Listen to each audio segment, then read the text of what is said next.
Dylan is, you know, I think he is the ultimate poet, and he pushes it as far as it'll go and probably a yard or two further. What's the gossip about him? We all like gossip. So what's the gossip about Dylan? He pisses in the bed, he sets the blankets on fire, he nicks any money that's lying around. He just behaves atrociously. So here is a poet, and he's published these books, and he's behaving badly. Oh, that's good.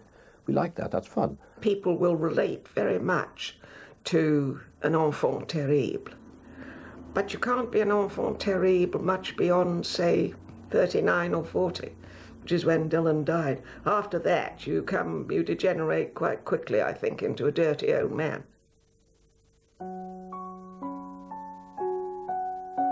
Dylan Thomas was the bad boy of Welsh literary life. Almost 50 years after his death, his books sell in large numbers around the world. Rock stars and retired statesmen are among his admirers. Everyone in Wales has heard of him and knows what he looks like. Not for his poetry, but for his life. A randy, drunken, dishevelled, cadging life. But for some, the work justifies the all-too-imperfect man. He's the picture of what popularly people think poets should be. He's the romantic poet who drinks, who falls over and he's sick, puts his hand up ladies' skirts. He was a ruined cherub who exchanged the genteel world of middle-class Swansea for a short life as everyone's idea of a bohemian poet. He badly wanted to be a poet. That was a sincere desire, but he wrapped that up in, wearing funny scarves and funny hats and drinking a lot of beer. I mean, all fairly innocent pastimes. Not only did Thomas construct a character for himself, but he set the tone for generations that were to follow. Even today, Welsh poets are often measured by his image. If you do a reading in England, I think still perhaps there is this kind of, is he gonna have a few pints and, is he a womanizer? So there is still this, this ghost. He fell very quickly, I think, into a caricature of a poet, and worse than that, he played up to English notions of what a Welshman, and particularly a Welsh poet, might be like. The person addicted to singing, swinging and shagging, the three Welsh S's that he seemed to want to embody. When Thomas left South Wales for the literary London of the 30s, he knew he was facing stiff competition from heavyweight poets like Eliot and Auden. Perhaps he needed to create a character to stand out in the crowd. Dylan puts himself among the English people as this Celtic bard and sells it, which is a crock of rubbish, really. I mean, it's something that the Welsh have always been good at, is being con men. It doesn't always work in politics, but it usually works with poetry. I think, sadly, it was a way to the top.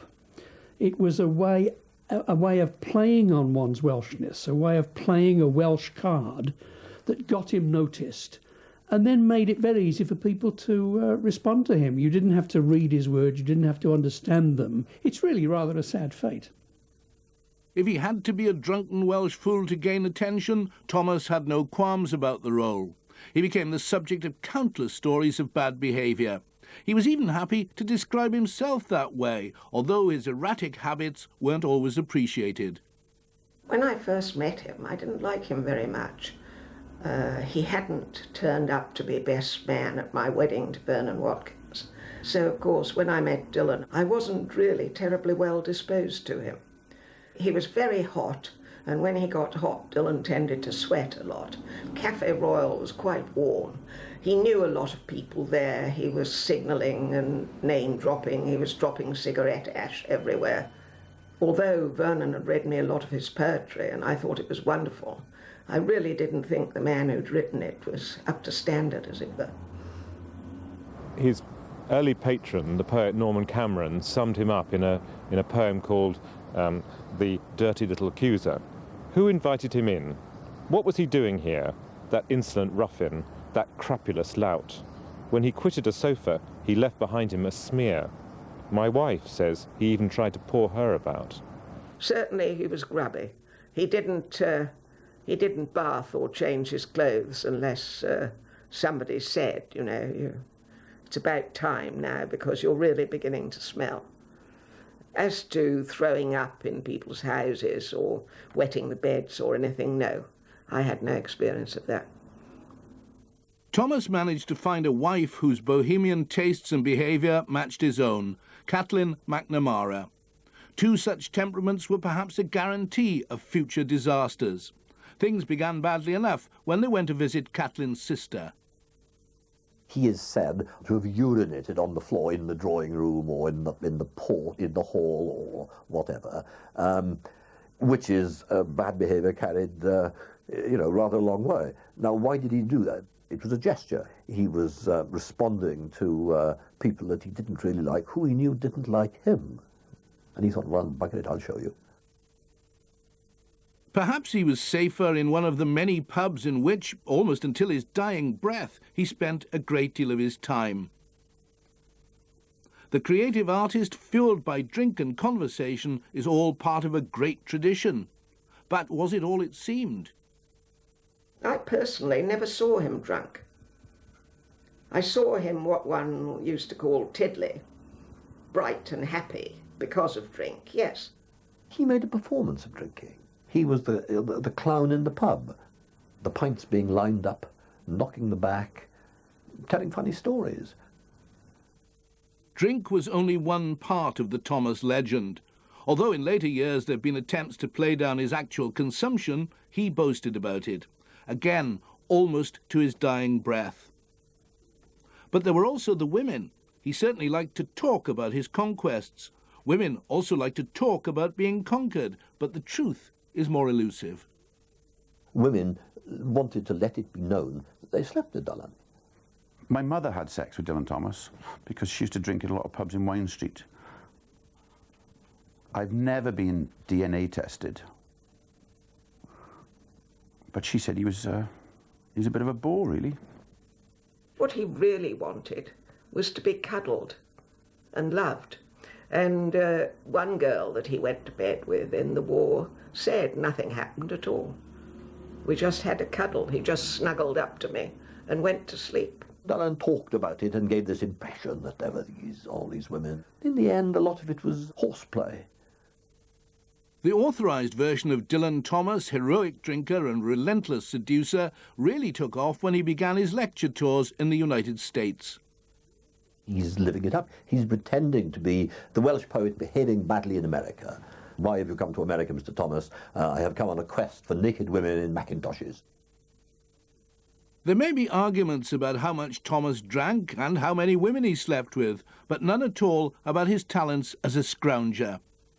Included in his literary legacy are the begging letters. Several hundred of them survive.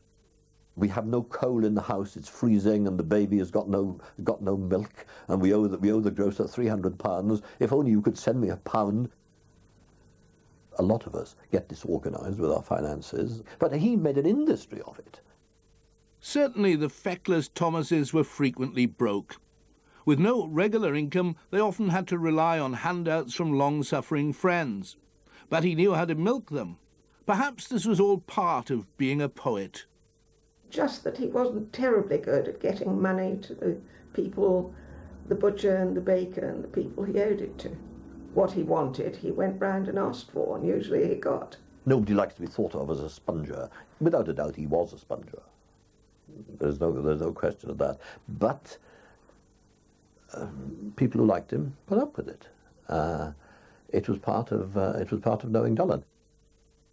One wealthy patron who regularly got the Thomas squeeze was Margaret, the wife of the historian A.J.P. Taylor.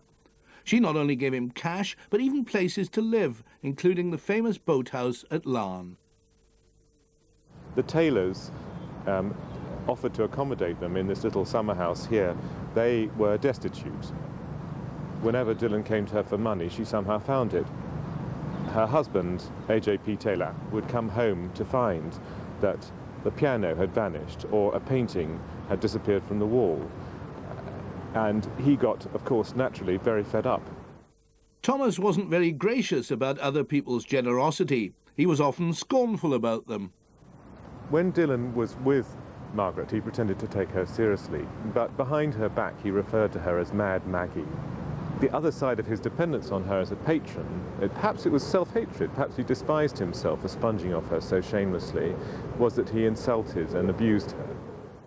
I suppose if you behave badly to people who are going to put up with you behaving badly, that in a sense makes it worse, because you know that they're a soft touch.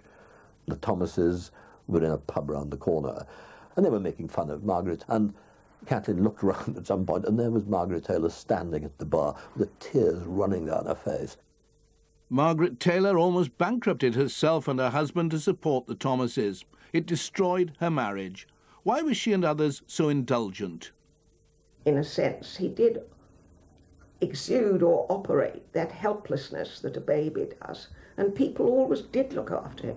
He called himself public baby number one, not public enemy number one, public baby number one. And that's a good enough description. The round cherubic face, the bottle permanently at the lips, the wide innocent eyes, and the total amorality of the complete child. Dylan said he didn't know how to take the top off an egg, because until he'd left home, his mother always took the top of his boiled eggs. So he sat back and let somebody else take the top off the egg for him. I mean, that is true. Despite everything, Thomas inspired considerable devotion in many people. His appalling behaviour, his dishonesty, his unsavoury habits were set aside. Perhaps they forgave him because they thought he was a genius. But were they making a mistake about that, too? Margaret saw herself as fulfilling her destiny by encouraging genius. Alan Taylor eventually came to regard Dylan Thomas as a wicked man, a man who had broken up the Taylors' marriage and had exploited Margaret in every way possible, but also as a fraud, as someone who had purported to be a genius, but in fact was an imposter. He had a genius for bad behaviour. He had a genius for conjuring money out of people's pockets, conning and spieling and stealing and doing everything bad that he could. He somehow survived to write. If Edison is right and genius is actually 1% inspiration and 99% perspiration, the 1% is probably the myth, and the 99% of Thomas is the hard work in the work shed or in the bedroom in Quidonkin Drive. Does his work excuse his bad behaviour? I'm not sure that matters that much. He was a man who didn't behave well. Well, what the hell? You know, he was a poet and a good poet, and that's enough.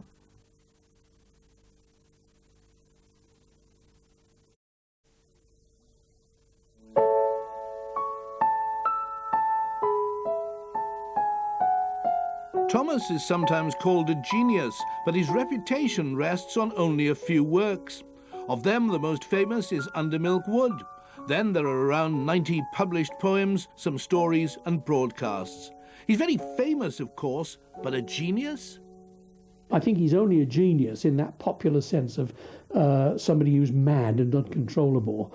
I don't think he produced a sufficient body of work of any depth or weight to warrant a reassessment. One problem is that his fame has made it difficult to assess his work. Some adore it, others dismiss it as juvenile wordplay. The main criticisms levelled at Thomas's work are its adolescence, its excess, and its meaninglessness. But it depends what you want from poetry, doesn't it? If you want poetry as a Christmas card, you go and buy something from Hallmark. Dylan Thomas's poetry depends on all sorts of, in my view, sort of rather loose associations. I mean, Bible black. Bible black. Well, why Bible black? Now as I was young and easy under the apple boughs, about the lilting house and happy as the grass was green. That phrase, happy as the grass was green, is a kind of fiddling with the English phrase, happy as the day was long. Now, you may say that sounds magnificent. It means virtually nothing. It's simply the stringing of words together because he thinks they sound nice. Thomas has become firmly established as the Welsh poet, perhaps rather more outside Wales than within it. He left Wales as soon as he could. He was often scornful of his birthplace. Land of my fathers, he wrote, my fathers can keep it. Yet he kept writing about it, or a sentimentalized version of it. He is seen as someone who is un-Welsh. He is seen as someone who's sold his soul, who's Welsh on his birthright, to England. He didn't take up the challenge of being Welsh. He rejected it. He took the easy way out and became a kind of caricature music hall Welshman. He didn't take up the real challenge of being Welsh, which is to take the language of the oppressor and twist it and turn it, as black people tend to do, black slang, in which words like bad mean good. That's bad. His best-known work represents Wales to much of the rest of the world, which is why, in Wales itself, it's often hated. It's slush. It's slush. It made a lot of people in Wales, particularly Welsh-speaking people, very angry indeed. There is a case to be made that Under Milk Wood is actually the first soap opera, a kind of Ballykiss Angel for Wales. It's a caricature, of course, but the central question is whether it ridicules the Welsh or is entirely inoffensive, a harmlessly affectionate portrait we can all laugh at. It was the Wales Dylan could handle. He could deal with that Wales. What he couldn't deal with is the Wales of the steel industry that is in decline, of a mining industry that's in decline. Dylan Thomas couldn't deal with that. He deals with an imaginary fairyland, tiny tots Wales that never really existed, and God help us, let's hope it never does. To begin at the beginning. It is spring, moonless night in the small town. Starless and Bible black, the cobbled streets. Under Milk Wood was first performed in New York in 1952, with Thomas desperately hurrying to finish it in time. It was another aspect of Dylan the performer, in today's terms, the poet as rock star. What he's doing is turning himself into a performance. It's an oral poetry. And in the end, that becomes bastardized into standing up in front of hordes of Americans. There he is, with swooning women, listening to these cadences, which leads him more and more into bad poetry and into rhetoric and into sort of awful end-stop last lines that anticipate his own death. Time held me green and dying, though I sang in my chains like the sea. And you can hear the audience go, Dylan Thomas's reading of poems as often earns him black marks from people. And I think that's something, and of course he made fun of it himself, you know, the endless boom, boom, boom of my voice. Didn't stop him doing it, of course, he went on doing it. I mean, what person in their right mind would want to sit round listening to Dylan Thomas droning on and on and on about do not go gently into the dark night. Buddy Bach, Boyo, Barry, John, Harry, Seacombe, Rugby, Rugby, Rugby. Marvellous. And death shall have no dominion. Under the windings of the sea, they lying long shall not die windily. The United States provided the celebrity and the cash Thomas craved. But critics like Kingsley Amis were later caustic about the whole Dylan Thomas production, the life, the performance and the work. He attacked Thomas in fiction and directly. I have got to the stage now with Mr. Toss, T-O-S-S, that of violently wishing that the man were in front of me so that I could be demoniacally rude to him about his gonorrheic rubbish and end up by walking on his face and punching his privy parts. Poets are killers, they always have been, and Dylan Thomas has been martyred and shot full of ink. Like all good romantic poets with an eye to posterity, Thomas died young. And in the tradition of such things, mystery has later come to surround the circumstances of his death. Now some researchers argue it wasn't alcohol, but medical negligence. Thomas himself might still prefer his own version, one that fits the legend. 18 straight whiskies, I think that's a record, were his last words. If he weren't like that, would his poetry still be read? Well, of course it would be, but I think things like that help. An early death might also have sustained his reputation. And towards the end, it was thinning out. The inspiration wasn't there. He had nowhere to go. He more or less had to die to justify his reputation as a poet. So it's a tragic and flawed and faked career based, I think, on real God-given talent and genius. In death, as in life, though, Thomas remains a troublesome figure. He wasn't just a poet about whose work critics and others can argue, but a caricature of a poet. In modern Wales, he gets in the way. It's a bit like the young songwriter who writes 100 songs that sound exactly like Bob Dylan and then eventually finds his own voice. And I think what did happen to a lot of Welsh poets is that, you know, the first 100 poems you write are sub-Dylan Thomas. It's difficult to separate the story of an erratic career from a proper assessment of the work. The extravagance of the life is confused with the overblown character of the writing. He's become a brand, a testament to the enduring qualities of a reputation as a boozer. He's a target for souvenir hunters, people who can enjoy the no-good Boyo antics without having to worry too much about the words. I bought this pair of 1920s Levi's that were worn by Dylan Thomas down in Larne a few years ago. They are estimated to be worth $15,000. 32 waist, 32 leg. And I'm just waiting for some nice little Japanese fella or American fella to buy them from me. There's a dangerous sense, possibly in Wales, of wanting to turn him into a heritage icon and a kind of dollar-earning industry. I started off by producing Dylan Thomas's sweat. It says, why not let his perspiration become an inspiration? Then I did the Dylan Thomas condom, let his penetration become an inspiration. Well, I don't see us ripping him off, I'm more sort of cashing in. I mean, he got his rip-off together. He's paying back all the debts, isn't he? All those milk bills he ran up and so on. He's paying them back with interest.